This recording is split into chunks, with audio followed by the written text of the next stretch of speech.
Hey everyone, welcome once again to the B-Movie Bunker. Today we are looking at Devil's Playground, brought to us by Mark McQueen. This is kind of it's like another clone of 28 Days Later. And much like a clone, it's not as strong as the original product.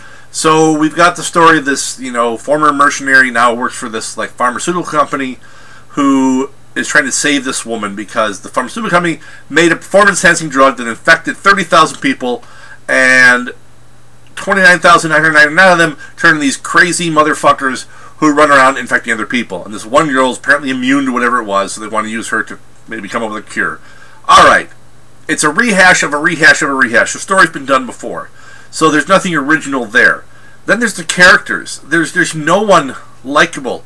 This has been a theme in a lot of movies I've watched lately.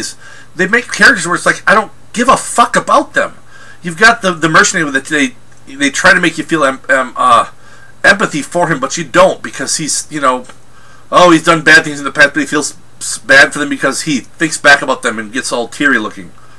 Yeah, I don't care. And the woman who's the cure and her ex-boyfriend, and so they're all kind of selfish assholes. And I mean, I understand there's going to be some selfishness in these situations where it's life or death, where it's me or you, but just they don't come across as believable people.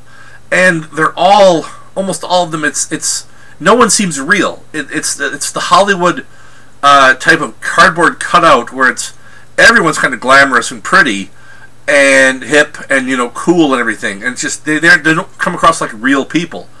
So there's that. I mean, there are some interesting scenes as far as some of the action goes. Some just, downright brutal, bloody fights where it gets hand to hand, and hammers and fists. Some really well shot scenes there, but then also they're detracted from because you got these scenes where it's this zombies, infected guy's got someone pinned to the ground, and there's people just standing around watching. It's like, I understand you might be scared or leery of getting involved, but if you're standing there holding a big fucking club, hit the motherfucker instead of just going, well, we could, what do you guys want to get, coffee or lattes? Or it's like, what the fuck are you people doing? It doesn't make sense that they're not reacting in any way. It's not just that they're not helping. They're not really reacting. They're just kind of like, oh, and that's happening on the floor there, And there's something with the zombies or the infected that just bugged me, in that all of a sudden they get infected and they become these, parkour, just jumping everywhere and leaping over things and off buildings and tumbling, and so it makes you so you're infected, so you're crazy and you want to, rip people apart, but it also makes you an acrobat. So I suppose that may have been intentional. It was a performance-enhancing drug, so it doesn't say what it enhances the performance of.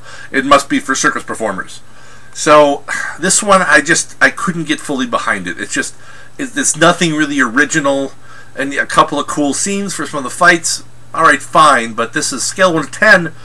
It's like watching a rerun of a show that you used to watch that you never really got into all that much, and it's kind of like, yeah, I've seen this before, but for some reason you watch it again anyway because you're like, oh, there's that one scene I like. You catch that late movie on Spike or TNT, and it's like, I've seen this one before. It's nothing new, but, there's that one thing. So this one, if you're a die-hard 28 Days Later fan and you want more movies that are exactly like that, almost completely like that, fine, watch it. Otherwise, it's a so-so movie. So that's all I got for this one. Till next time, stay safe out there in the wasteland.